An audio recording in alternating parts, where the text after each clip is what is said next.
जिंदगी एक दिन में नहीं, लेकिन एक दिन ज़रूर बदल सकती है अगर आप लोगों की मेहनत कुछ ऐसी हो तो। रात के 2 बज रहे थे, पूरा शहर नींद की झलकियों में खोया था। लेकिन क्या वजह थी कि वरुण को नींद नहीं आ रही थी? ठंड का मौसम उसके लिए भी था, नींद उसके लिए भी थी, रात उसके लिए भी थी, लेकिन आखिर क्यों उसको नींद नहीं आ रही थी? दूसरों की तरह वो क्यों बिस्तर पर नहीं जा रहा था, बल्कि किताबों में खोया लगातार पढ़े जा रहा था? वो एक झोपड़ी में रहता था। हाँ बिल्कुल, उसे झोपड़ा ही कहेंगे। एक टूटा फूटा सा मकान जिसकी दीवारें इतनी कच्ची कि कभी भी गिर जाए। आज उस लड़के ने रात को कुछ खाया भी नहीं था, क्योंकि घर में कुछ बना ही नहीं था। पूरा परिवार आज भूखा सोया था, क्योंकि पिछले 1 महीने से उनके घर में आधा राशन ही आ रहा था। दिन में वो बस एक टाइम ही खा रहे थे। इसकी वजह थी कि वरुण के पिता का अस्थमा का इलाज चल रहा था। पिता पूरे दिन बेहोशी या बेसहारे के हालत में पड़े रहते और माँ काम करती, बड़ी बहन काम करती और वरुण अभी छोटा था, मगर फिर भी जितना होता घर के लिए कुछ ना कुछ करता। उसकी ऐसी हालत थी कि वो 2 मिनट भी सुकून के पल नहीं बिता सकता था। लेकिन फिर भी ऐसी क्या चीज़ थी जो उसे दिन में इतना मेहनत करने, 18-18 घंटे पढ़ने और पढ़ते रहने पर मजबूर करते थे? वो दोपहर में गैराज पर भी काम करता था और शाम को फिर आकर अपने कंपटीशन एग्ज़ाम की तैयारी करता था। वो डेली 4 घंटे पार्ट टाइम गैराज पर काम करता था, जिसके बदले बस वो अपने कॉलेज और एग्ज़ाम फॉर्म की फ़ीस ही भर सकता था। 2 वक्त का खाना तक गुजर बसर कर पाना भी उसके हाथ में नहीं था। वो लड़का इस कदर मेहनती था कि रात को कितनी भी देरी से सोए, सुबह सबसे पहले उठता था और घर के सारे काम करता था, फिर पढ़ने बैठ जाता था और तब तक पढ़ता रहता था जब तक दूसरे लोग आकर उसे कोई काम करने को ना कहे। माँ और बहन भी दोनों काम पर जाती थी। उनकी गैर मौजूदगी में पिता का ख्याल रखना, उन्हें दवाइयाँ देना, घर संभालना, दोपहर में खुद के काम पे जाना, कई बार रात का खाना न खाना, मगर फिर भी रातों से लड़कर नींद और थकान को हराकर वो पढ़ता था, मेहनत करता था, नए नए रास्ते बनाता था, लेकिन किसी भी तरह वो अपनी मेहनत को कम नहीं होने देता था। फिर एक दिन ऐसा आया जब सच में सब कुछ बदलने या हमेशा के लिए बर्बाद होने वाला था। वो बंदा रेलवे की तैयारी कर रहा था। इतनी मेहनत जो इतनी सालों से वो उस चीज़ के लिए कर रहा था, फाइनली अब उसे पूरा करने का वो एग्ज़ाम का दिन आ चुका था। ऐसा दिन जिस दिन सब कुछ बदलेगा या हमेशा के लिए बर्बाद होगा। ऐसा इसलिए कह रही हूँ क्योंकि घर वालों के लिए ज़िंदगी काटना और मुश्किल हो गया था। वरुण पढ़ाई कर रहा था, इस वजह से घर खर्च नहीं निकल रहा था। ऊपर से उसकी पढ़ाई में अलग खर्च लगता, इस वजह से उसके पास यह आखिरी मौका था। वैसे तो किसी भी कॉम्पिटिटिव एग्ज़ाम को निकालने के लिए इंसान के पास कई मौके होते हैं, मगर उसके पास सिर्फ यही एक था, वरना इसके बाद उसे ज़िंदगी भर गैराज पर ही काम करते दिन काटने होंगे। कल शाम 3 बजे से उसके एग्ज़ाम थे। रात को उसने कुछ नहीं खाया, बस थोड़ा कुछ खाकर गार्डन में चला गया, क्योंकि वह गार्डन में 2 बड़ी बड़ी लाइट्स होती थी जिससे बहुत तेज़ रोशनी निकलती थी। उसके नीचे पढ़ने बैठा। वो जानता था आज की रात उसके लिए बहुत बड़ी रात है। कुत्तों ने उसे देखकर भौंकना शुरू किया, उसे कोई फ़र्क नहीं पड़ा। बिजली कड़की, बारिश हुई, उसने कुछ जुगाड़ लगाया और गार्डन के मंदिर में छिपकर बैठ गया। बहुत सारी चीज़ें एक साथ हुई, मगर उसे घंटा कोई भी फ़र्क नहीं पड़ा। समय बीता, रात के 1 बजे, 2 बजे, 3 भी बजे, उसे फिर भी कोई फ़र्क नहीं पड़ा।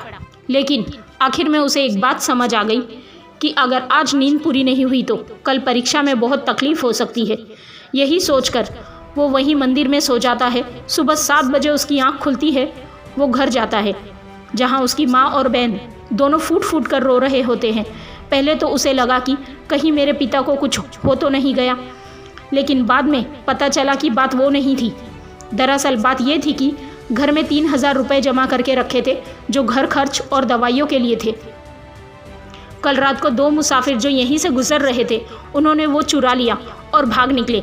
ये सुनने के बाद वरुण के पैरों तले ज़मीन खिसक गई। तुम्हें क्या लग रहा है, सिर्फ 3000 रुपये के लिए? नहीं, बस 100 रुपये के लिए। दरअसल वरुण के गांव से एग्ज़ाम सेंटर तक का सफ़र 25 किलोमीटर का था और उसके लिए उसने कुछ भाड़ा बचाया था। चोरी की वजह से अब उसके पास कोई पैसे नहीं बचे, तो वो आज अपनी परीक्षा के लिए कैसे जाएगा? दूसरा डर उसे ये लगा कि कहीं चोर ने उसका एडमिट कार्ड तो नहीं चुरा लिया। वो तुरंत भागा और देखा तो एडमिट कार्ड सलामत था, लेकिन पैसे कुछ नहीं बचे।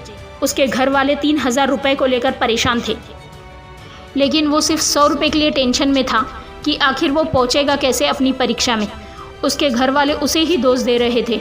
अगर वो कल रात को अपने घर पर रुका होता तो ऐसा नहीं होता। इधर हर कोई उसे कोसे जा रहा था और वो इन सब को इग्नोर करके बस इतना सोच रहा था कि वो पहुँचेगा कैसे। गांव में उसका सिर्फ एक दोस्त था, नकुल। वो उसके पास पहुंचा और जाकर उससे दिल से रिक्वेस्ट करने लगा कि बस आज के लिए वो उसे अपनी साइकिल उधार दे दे। बहुत ज़्यादा गिड़गिड़ाने के बाद नकुल मान जाता है, लेकिन नकुल के साइकिल की चेन बहुत ही ढीली थी, जो थोड़े थोड़े समय में उतर जाती थी। ये बात उसने वरुण को भी बताई थी, लेकिन वरुण ने कहा कि ये सब वो देख लेगा, वो भी गैराज में काम करता है, उसे सब आता है। उसी वक्त वो थोड़ा कुछ खाकर वरुण एग्ज़ाम सेंटर के लिए निकल जाता है। साइकिल झटके देने शुरू कर देती है, लेकिन वो रुकता नहीं है। वो आगे बढ़ते रहता है। 15 किलोमीटर के सफ़र के बाद वो थक कर टूट चुका था, पसीने से पूरा भीग चुका था, लेकिन चाहे जैसे भी हो पहुंचना तो उसे पड़ेगा ही। बड़ी मुश्किल से 12 बजे पूरा पसीने से नहाया हुआ वो आखिरकार पहुंच जाता है। इतनी मेहनत सिर्फ उसने आने में की थी। वो तुरंत लाइब्रेरी जाता है। इतनी थकी हुई हालत होने के बावजूद भी वो रुकता नहीं है, बल्कि रिवीजन चालू कर देता है, क्योंकि अभी एग्ज़ाम में 3 घंटे बचे थे। फाइनली एग्ज़ाम का समय आता है। उसका एग्ज़ाम पूरा होता है। वो सप्लीमेंट ले लेकर लिखता है। ऐसा लग ही नहीं रहा था कि उसने सारी रात मेहनत की है और इतनी दूर 25 किलोमीटर साइकिल से चल कर आया है। एग्ज़ाम ख़त्म होता है। वो अपने घर लौटता है। अपने घर वालों की हालत देखकर वो अंदर से रो रहा होता है, मगर किसी को अपने आंसू नहीं दिखाता और कल से फुल टाइम उसी गैराज पर काम करना चालू कर देता है। 2 महीने बाद रिज़ल्ट का दिन आता है। वरुण गांव से दूर जाकर अपना रिज़ल्ट चेक करता है। अपनी आईडी डालने के कुछ सेकंड बाद सामने उसका रिज़ल्ट आता है। जैसे रिज़ल्ट आता है, इतने समय में पहली बार वरुण खुशी की आंसू वहीं फूट फूट कर रोने लगता है, क्योंकि रेलवे का उसका एग्ज़ाम निकल चुका था और अब ज़िंदगी में सारे रोने वाले दिन भी जा चुके थे। वो पैदल दौड़ता हुआ अपने घर पहुंचता है और अपने परिवार को खुशखबरी देता है। इस खुशखबरी को सुनकर उसके घर वालों को भी यकीन नहीं होता है। वो सभी उस दिन साथ में भरपेट खाते हैं और खुलकर मुस्कुराते हैं। और वरुण का रेलवे में ऑफिसर में सिलेक्शन हो चुका था। उसके पिता का इलाज बहुत अच्छी जगह होना शुरू हो जाता है, जिससे कुछ ही महीने में उसके पिता काफ़ी ठीक हो जाते हैं। बहन की शादी भी वो बड़े घर में करता है, और जहाँ एक समय पहले उसके खुद के परिवार के लिए 2 वक्त का खाना मुश्किल होता था, अब वो हर रविवार को अपने पैसों से गरीबों को मुफ्त में खाना खिलाता है। वो आज एक बहुत अच्छे घर में रहता है। उसकी लाख रुपए से ज़्यादा सैलरी है। जहाँ कभी साइकिल के लिए वो तरसता था, आज कार में घूमता है।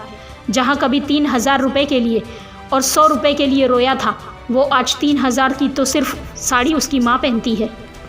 देखो दोस्तों, ज़िंदगी एक पल में कहाँ से कहाँ बदल जाती है, लेकिन ये सब कुछ एक पल में नहीं होता।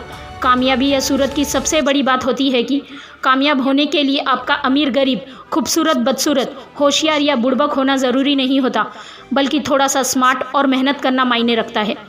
इस पूरी कहानी, इस पूरे सफ़र को देखेंगे तो एक ही चीज़ सबसे ज़्यादा गौर करने वाली और सीखने वाली हमें मिलेगी, और वो हम देख सकते हैं कि सिर्फ पढ़ाई का ही नहीं, और वरुण को मेहनत करने का नशा था। जब एक इंसान को मेहनत करने का नशा हो जाता है ना, तब जाकर सच में वो कुछ भी बन सकता है।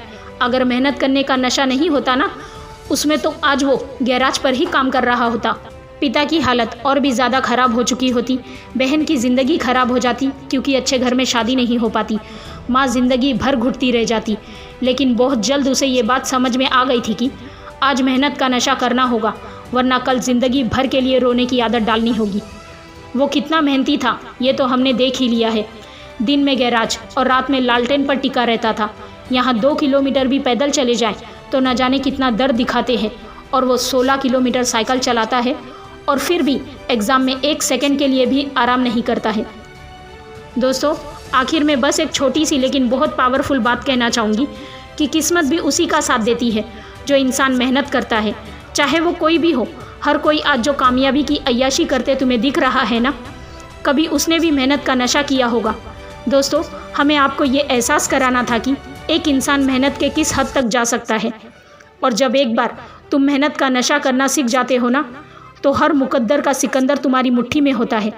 दोस्तों, अगर ये वीडियो, ये स्टोरी अच्छी लगी हो तो अपने दोस्तों के साथ शेयर ज़रूर करना।